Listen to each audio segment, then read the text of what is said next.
A long-awaited report from a retired judge has refocused attention on Alberta's healthcare procurement scandal. So what do we know at this point, and what questions remain unanswered? We'll hear from one reporter who has covered this story and broke some major news on this story. That's next on the Line Alberta Podcast.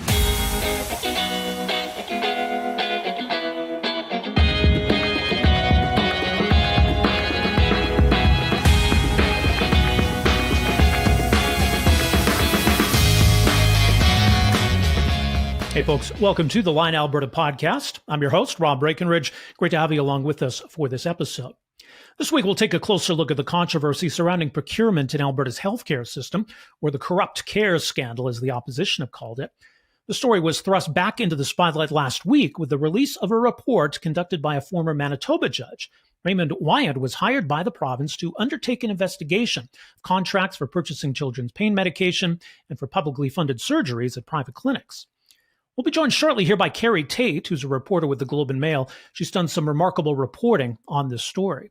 This controversy first burst into the public consciousness back in February with some allegations made in a wrongful dismissal suit by the former CEO at Alberta Health Services. Athena Mentsalopoulos says she was doing her own investigation into all of this and was fired just days before she was set to present her findings to the Auditor General. She alleges issues with pricing, conflict of interest, and political pressure and interference. The government has denied all of that, and the Auditor General is still investigating. Now, these controversies do relate to government policy. It was certainly policy to contract out surgeries as a way of alleviating pressure on public facilities. It was definitely a priority of the Premier in the fall of 2022 to have the province procure and purchase its own supply of children's pain medication for the respiratory illness season.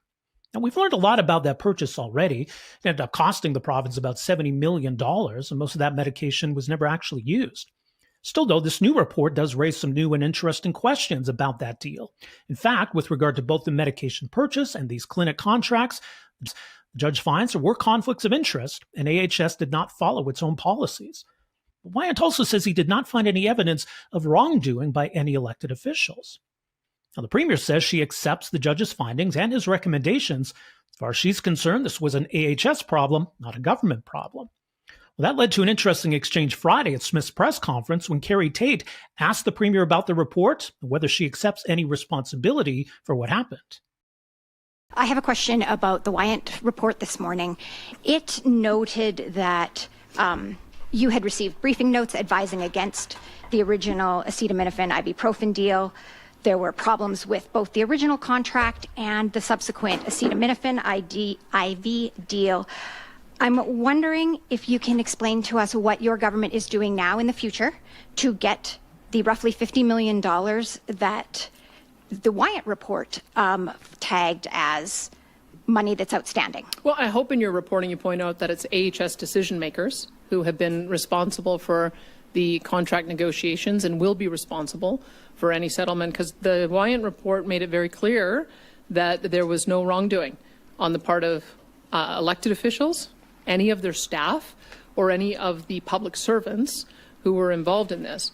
What they did indicate is that AHS decision makers had practices and policies they weren't following, and that it wasn't working. And in fact, it vindicates our decision to move the procurement function into Acute Care Alberta, which is what we're going to do. And so for future contracts, that will be negotiated through Acute Care Alberta, and AHS will no longer have the authority to do that. As for the issue of the outstanding amount owed, either in the form of medication, which I understand AHS has been working with Health Canada to attempt to get a high dosage acetaminophen, so that patients in hospital would not have to use opioids. So they've been working on that since November of, I believe, 2022, and it's still going through the process. So that's one avenue that they could go, or they could seek some reimbursement if the contract is not fulfilled. So that's, again, AHS wrote the contract. AHS is going to have to find the solution. All right. In your answer, you blamed AHS. We've heard that for quite some time. Judge did. In this period, the government was in control of AHS. It had installed an official administrator.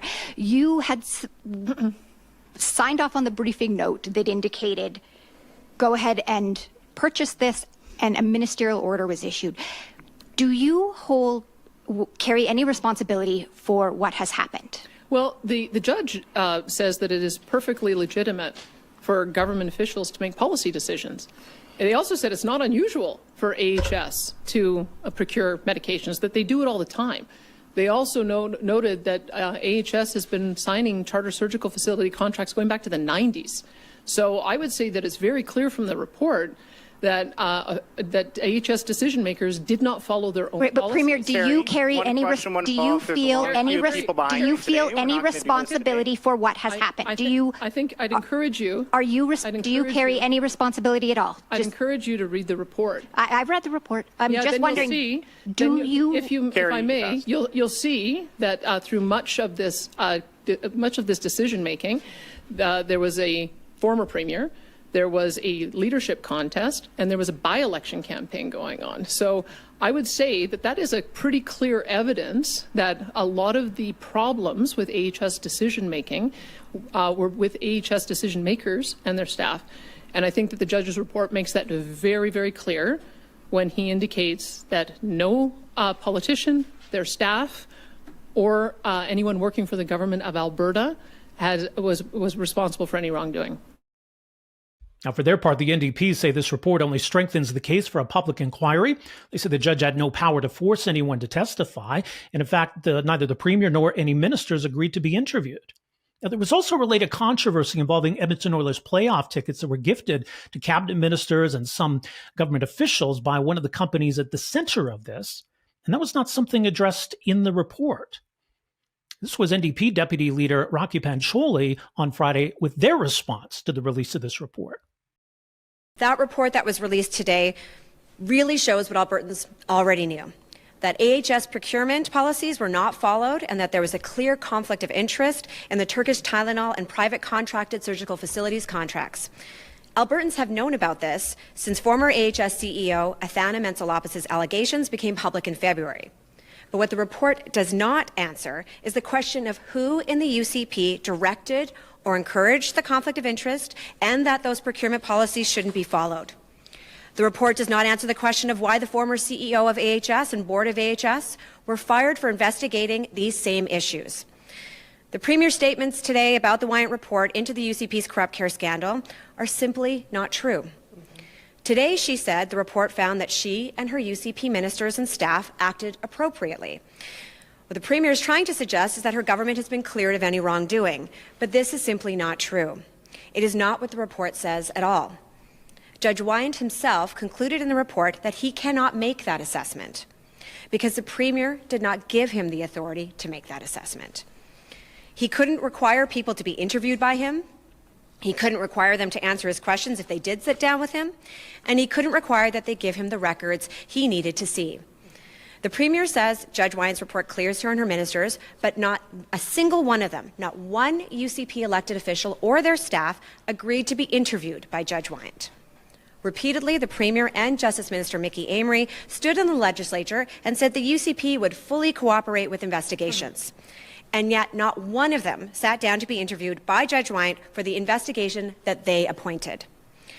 Danielle Smith would love it for Albertans to think that this issue is over, but it is not.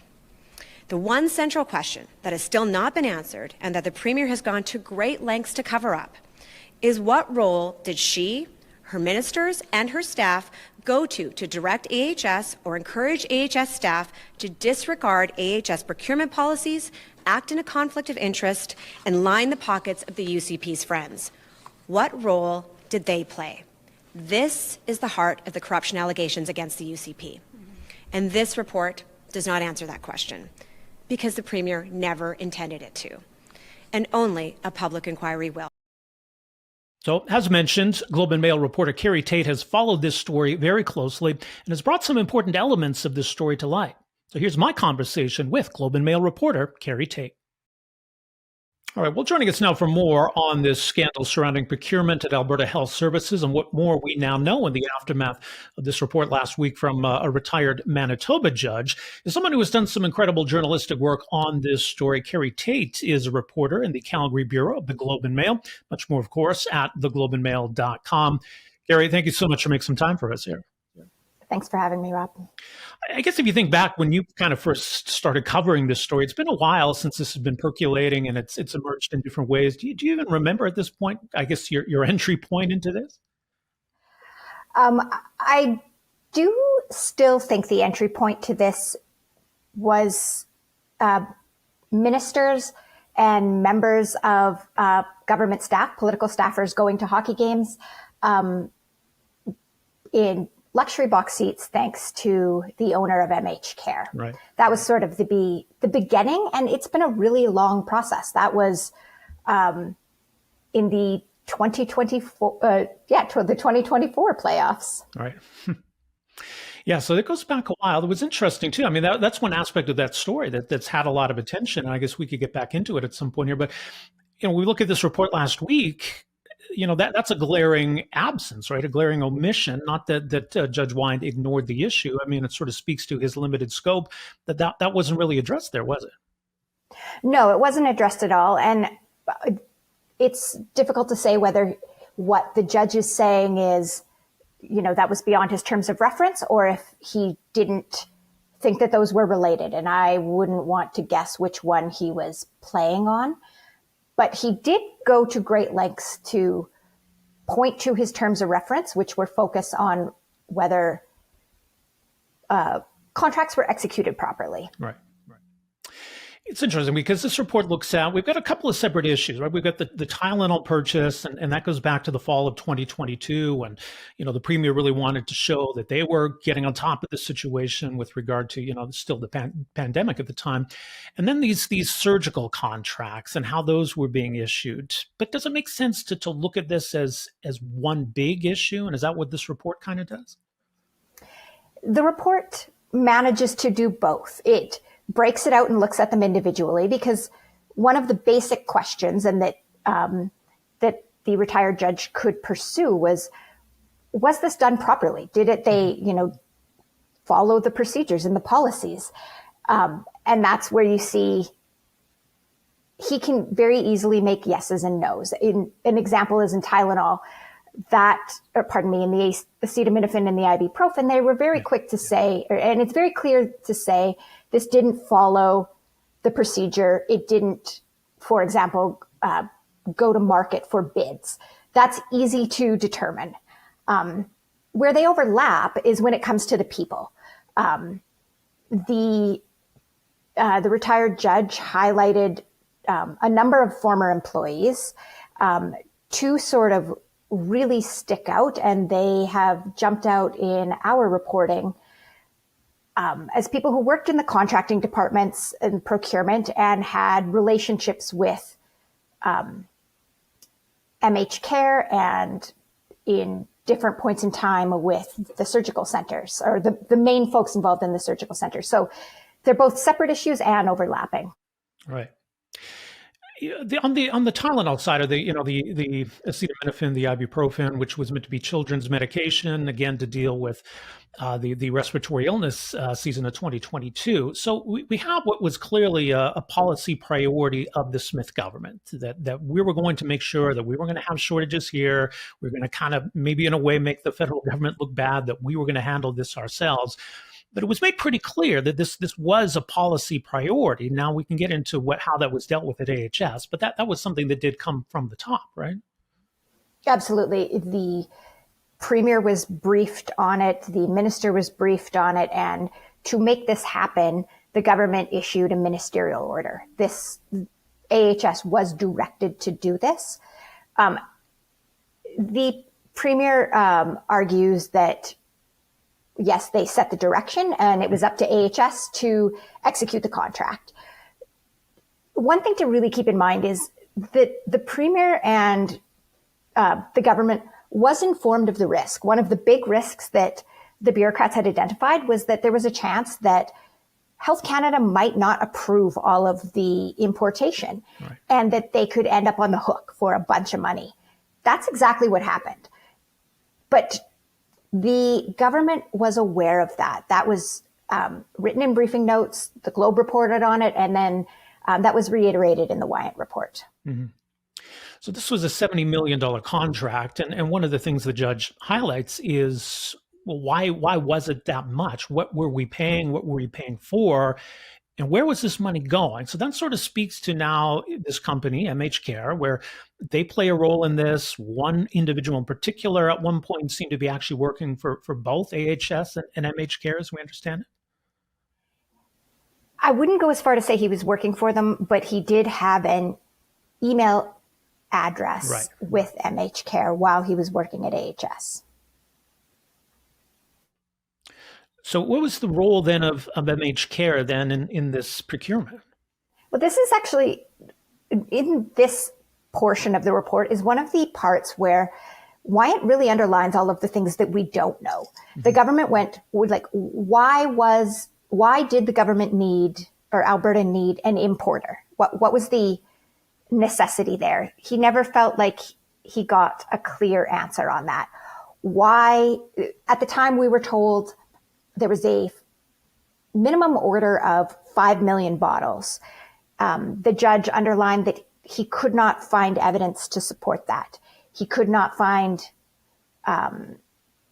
evidence sort of justifying or backing up the $14 per bottle price. And again, this is one thing where the Globe had done the math. What they paid for those drugs was something like 6 times more than what AHS normally pays. So of course there was a premium. It was, they were arguing this was an urgent crisis, but the judge struggled to get answers on those types of justifications. Why this vendor, the structure of the contract, why so much medication? Yeah, I think he suggested it was about 10 times what Alberta might need. Yeah, I think at one point I did the math and it was something like 8 bottles per child. Yeah. So yeah, it was an enormous amount. Alberta at the time they argued that it was a minimum order. The retired judge said that he could not find evidence to support that. Alberta had also hoped to sell that medication to other provinces in need. Mm-hmm. But aside from the fact that there were problems, AHS itself, identified problems with that medication, the supply crunch had eased by the time the drugs started coming into Alberta. Yeah. And so not only did Alberta not need it in the same urgency, but the provinces that the government hoped to sell it to certainly didn't need it. Mm-hmm. And look, it's important to note here, I mean, the judge doesn't accuse MHCare or its owner, Sam Marich, of any wrongdoing here. And I want to emphasize that. But, when the premier said, and I think it was in response to your question, that it's normal for Alberta Health Services to procure medicine, but they weren't actually the importer here. So the question of, well, why then did Alberta Health Services need to bring in almost like a middleman to do this work? And they got a cut of what was a pretty large contract. Right. And there's no answer for that. And the judge really emphasizes that there's no explanation for that. While you mentioned MHCare, I think it is important here, both in this discussion and in all of this, to note that these are allegations. They have not been tested in court. Right. And that's from both sides. The government has made its own allegations, and the former CEO of AHS, on which sparked this report, has made allegations, and just want to put a big star beside that line. No, that's important to note. Yeah, she is the former CEO. She alleges that she was fired 2 days before she was to meet with the Auditor General, that she was looking into a lot of these irregularities. Her statement last week suggests that there's some vindication from her perspective in terms of what the judge has found here. And I guess we should know the Auditor General is still doing a separate investigation. That's ongoing, as we understand it. The Auditor General, as well as the RCMP. All right. So this isn't necessarily the last word, but I think it does give us some greater context to what was going on here. As it pertains to these surgical contracts, so basically this is the Alberta government, and this again gets back to policy, right? Where, okay, we want to try to reduce wait times in the healthcare system. If surgeries can be done elsewhere other than hospitals, that might alleviate wait times. So that was more or less, I guess, the direction then to Alberta Health Services. Right. And that Alberta has had surgical facilities for years. And it's important to note that this was both a priority of Jason Kenney's government and Danielle Smith's. This was not exclusively on Danielle Smith. So we get some contracts that this report looks at that were in both the Edmonton zone, the Calgary zone, and or Southern zone, I guess it refers to it as the Central zone as well. But it was one in particular in Edmonton that I guess that the judge really found some issues with, some problems with, that conflict of interest once again were kind of overlooked, that policies were not followed. Where did things seem to break down, as we understand it? The judge did seem to highlight on that this was a sole source contract. Mm-hmm. And part of that, they did go through the process to, like the law firm that investigated on behalf of AHS under the former CEO had noted that they did the proper paperwork on the sole source to pursue a sole source contract. The Wyant report appears to be not as generous with saying, well, yes, you did the paperwork, but there was an active competition for surgical facilities in Edmonton at the time. I think one thing that really stuck out to me with the judge had sort of done a final observation section and on the chartered surgical facilities, and he really emphasized the need for standardization, clarity. I think another word he used was rigor when it came to pricing on the different facilities. And he noted that when there are different fees being paid to different vendors, one company over here and another one over there, that creates the opportunity for confusion or doubt in the public. And he's pressing to have a standardized, it almost seems like he's pressing for a standardized pricing system. Now, both the former CEO and Danielle Smith would argue, well, that's what they were pursuing. Sure. So it manages to do, that little chunk manages to do a few things.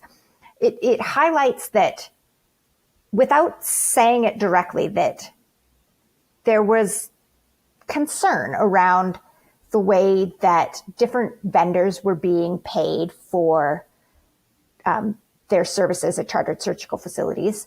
And that one way, he's just suggesting one way to eliminate that would be to standardize it. So he sort of threads a needle there without saying, I found this problematic and this is why. He's just saying, might I offer a suggestion that would avoid all of this? Mm-hmm.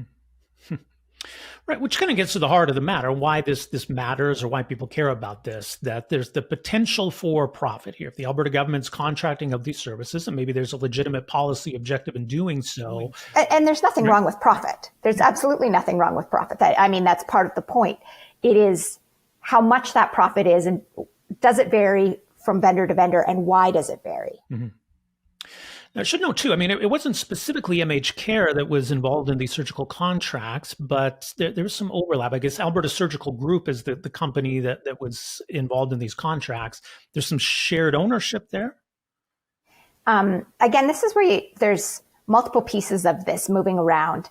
In the facility in Edmonton, that was the sole source contract. That is just a consortium that is Alberta Surgical Group. The Alberta Surgical Group and MH Care are adamant that they're not related entities. There is overlap when you look at the bids in Red Deer, which is the central zone, and Lethbridge, which is the southern zone. The principal investors, the physicians involved in ASG in Edmonton, are part of a consortium bidding, or that have have gone through the first phase of the process in Red Deer and Lethbridge. So they are separate companies, separate projects, but there's overlap. Mm-hmm.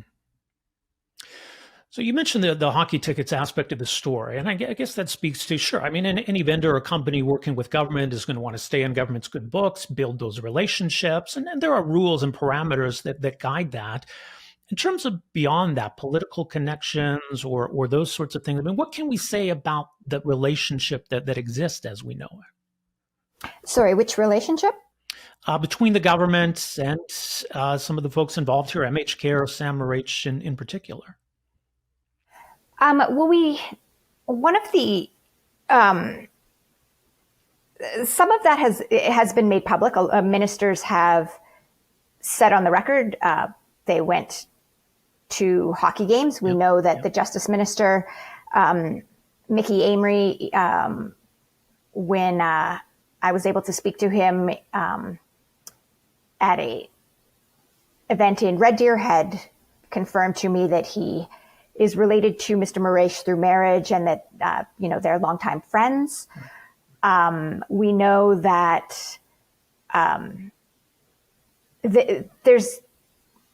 there is more overlap. We're still reporting that. And one question that was not addressed in this report, and probably because it doesn't fit with the terms of references, that we do know that the Premier's former Chief of Staff had been living in a house owned by Mr. Marich's sister.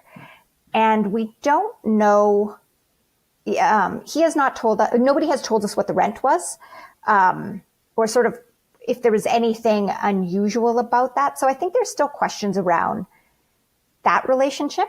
Mm-hmm. Of course, again, I want to note that the former Chief of Staff has said there was nothing untoward about it, that he paid a market rate. But that is still just sort of hanging out there, as it is not going out on a limb to say that that is unusual. Sure. Yeah, I think that's fair to say.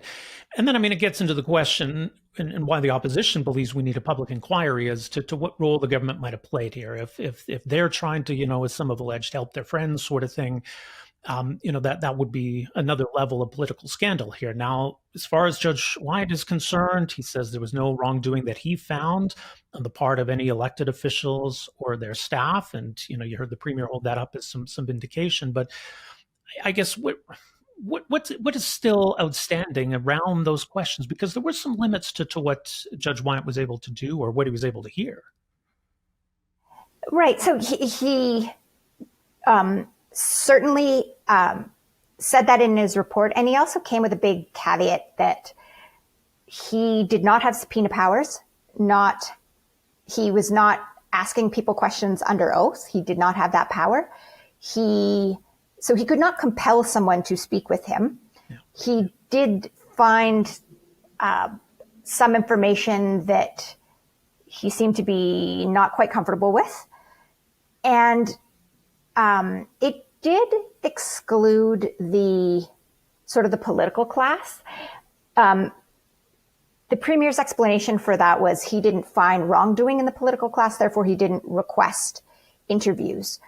We have not heard from Wyant if that is accurate, if he requested any of those interviews. That very well could be true. It might just be the way that he interpreted his terms of reference, that his job was to determine whether or not process was followed, whether he felt there was a time crunch. We really don't know. He did point out, though, that when he said that he did not, that his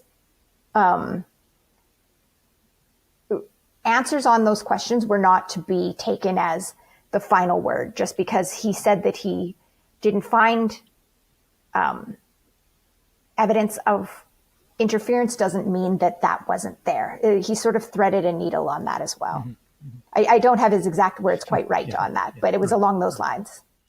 It is interesting, AHS itself, which is, an arm of the government. And I think, the government can take credit if they think things are working well in the healthcare system, but they can also distance themselves if things aren't going so well. We definitely saw that last week. When Danielle Smith took over in 2022, her government really took a hands-on approach to Alberta Health Services and how that was administered. But he had an interesting exchange with her on Friday, because it's certainly not the buck stops here or anything close to that.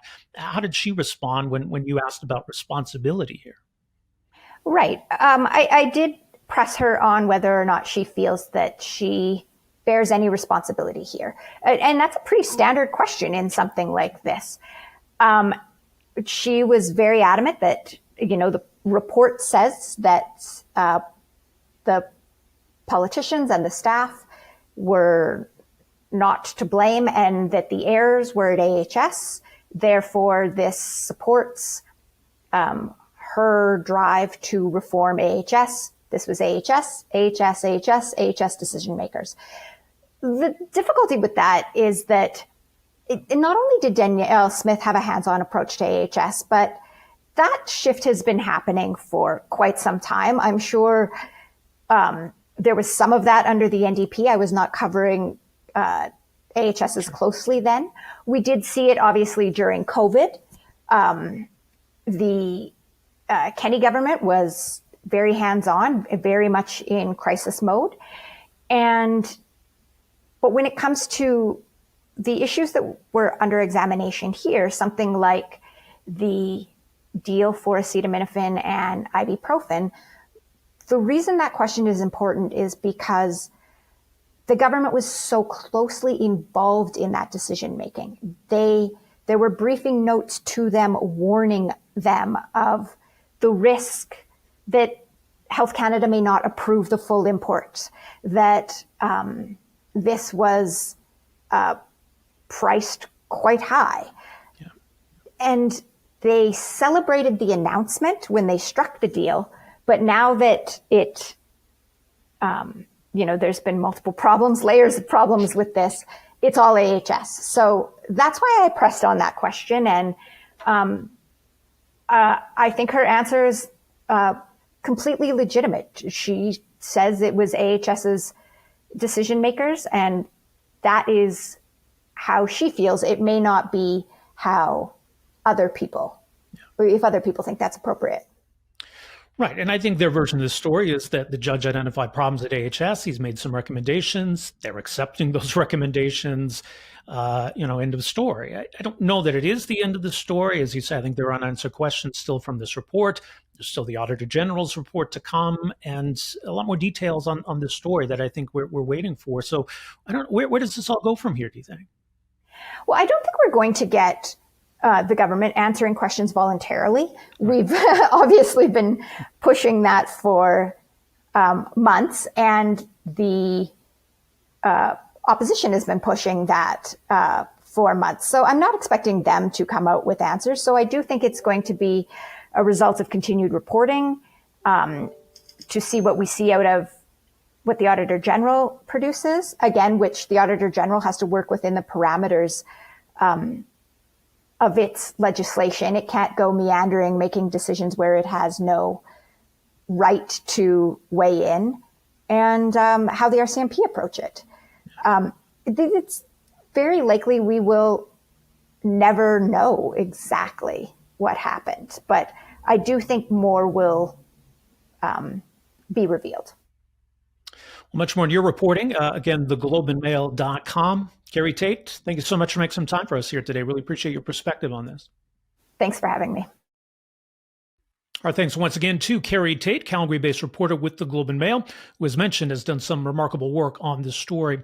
And just a footnote to all of this, and it's not really something Carrie was in a position to comment on, but it was reported in July that she had been the target of a harassment campaign. An anonymous account on X had posted photographs of her taken in public settings, had posted revealing details of private movements and even people she had met with. So it is pretty appalling that a reporter would be intimidated in such a way.